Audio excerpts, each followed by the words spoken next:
Semua telah bersetuju memilih tajuk isu overclaim menjejaskan pemasaran di media sebagai tajuk tugasan yang dikaitkan dengan pengiklanan yang menggunakan media sosial dalam mempromosikan produk atau perkhidmatan yang tidak tepat.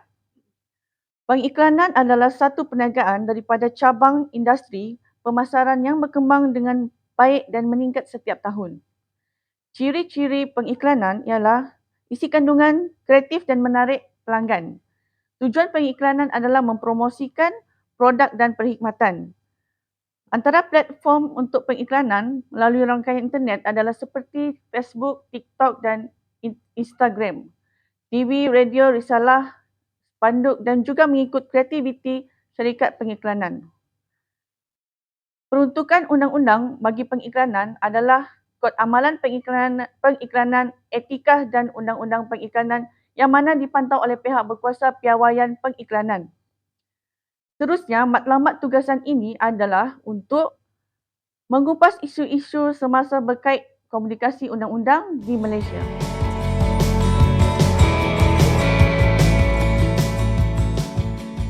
Terdapat 4 elemen pengiklanan. Yang pertama, komunikasi bukan peribadi.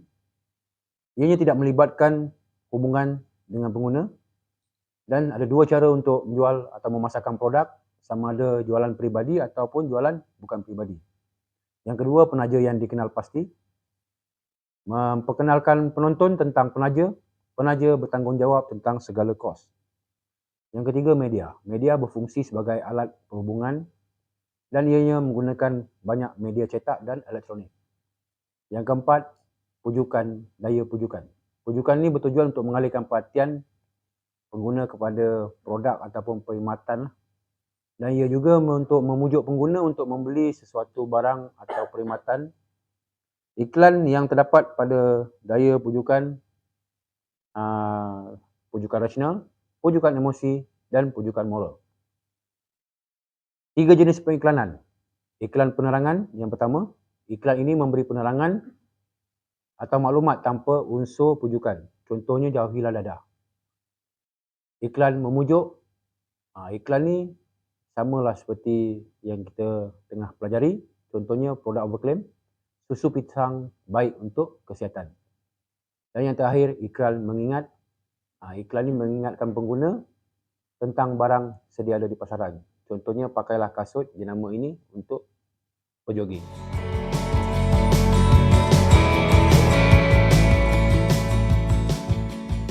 Isu yang diketengahkan adalah produk overclaim menjejaskan pemasaran di media.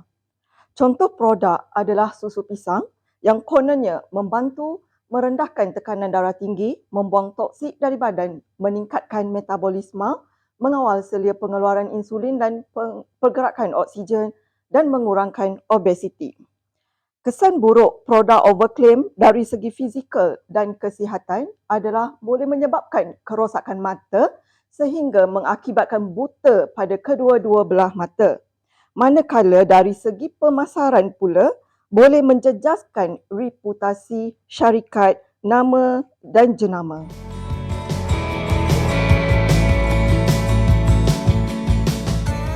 Isu yang diketengahkan dalam konsep periklanan, Undang-Undang Hak Cipta merupakan undang-undang utama bagi pengeluar produk yang menghasilkan jenama produk syarikat.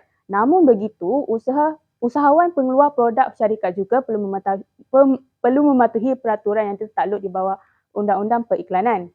Akta Hak Cipta Malaysia 1987 melindungi sejenis hak yang boleh dikategorikan sebagai hak moral yang diperuntukkan apa yang disebut dalam Seksyen 25.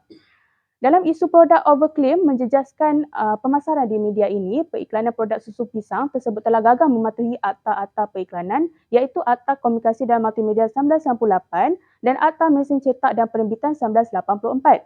Melalui Akta Komunikasi dan Multimedia 1998 dan Seksyen 233 Akta Komunikasi dan Multimedia 1998 membawa hukuman denda maksimum RM50,000 atau penjara 1 tahun atau kedua-duanya sekali. Jika disabit kesalahan, hal ini dapat mengurangkan pengeluaran berita palsu produk susu pisang ini meningkat. Berdasarkan Akta Mesin Cetak dan Penerbitan 1984 di bawah Seksyen 8-1, mana-mana orang yang disabitkan dengan kesalahan memiliki apa-apa hasil penerbitan larangan boleh didenda tidak melebihi RM5,000 dan Seksyen 8-2, mana-mana pihak disabitkan kesalahan mencetak dan mengedar apa-apa hasil penerbitan larangan boleh dipenjarakan selama tempoh tidak melebihi 3 tahun atau didenda tidak melebihi RM20,000 atau kedua-duanya sekali.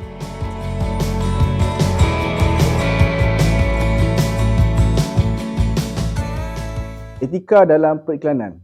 Dalam konteks bincangan dan kupasan isu, wajar untuk memahami tentang etika dan undang-undang periklanan.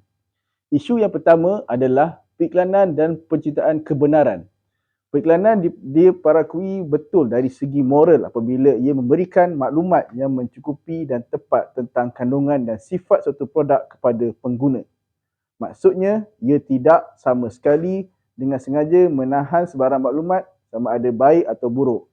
Di mana isu overclaim ini, pihak pengeluar produk sepatutnya menjelaskan kepada pengguna khasiat dan kebaikan yang betul tanpa menyembunyikan perkara yang buruk terhadap produk tersebut. Dan isu kedua adalah periklanan dan penipuan. Penipuan dalam periklanan merujuk kepada penggunaan penyataan yang mengelirukan atau palsu secara terang-terangan semasa mempromosikan produk. Ini boleh dilakukan melalui bayaran tersembunyi atau penggunaan surcharge.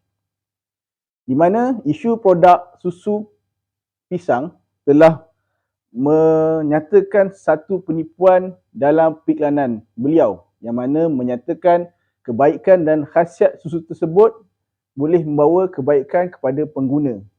Namun sebaliknya pihak kementerian telah menyatakan terdapat bahan yang terlarang dalam susu pisang tersebut.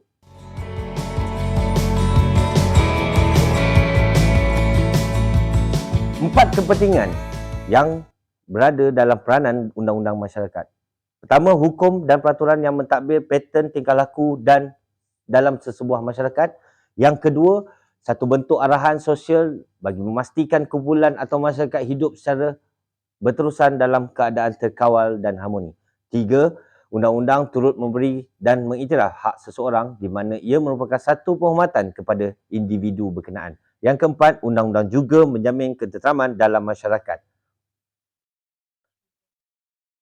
Di dalam isu produk kita, iaitu susu pisang, dia terkait dalam hukuman atau peraturan. Dalam kehidupan sebuah masyarakat, undang-undang amat memainkan peranan penting dan merupakan satu keperluan yang amat penting kepada masyarakat.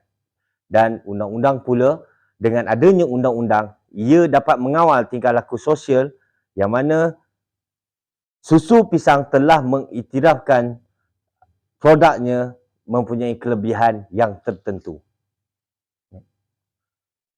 Bagi tanggungjawab sosial dan tanggungjawab awam, pihak pengeluar perlulah bertanggungjawab dalam mengaplikasi atau memperiklankan atau mempromosikan sesebuah produk dia supaya tidak menyalahi sesuatu undang-undang yang sedang berkuat kuasa dalam Malaysia dan patuh kepada seluruh perlembagaan persekutuan.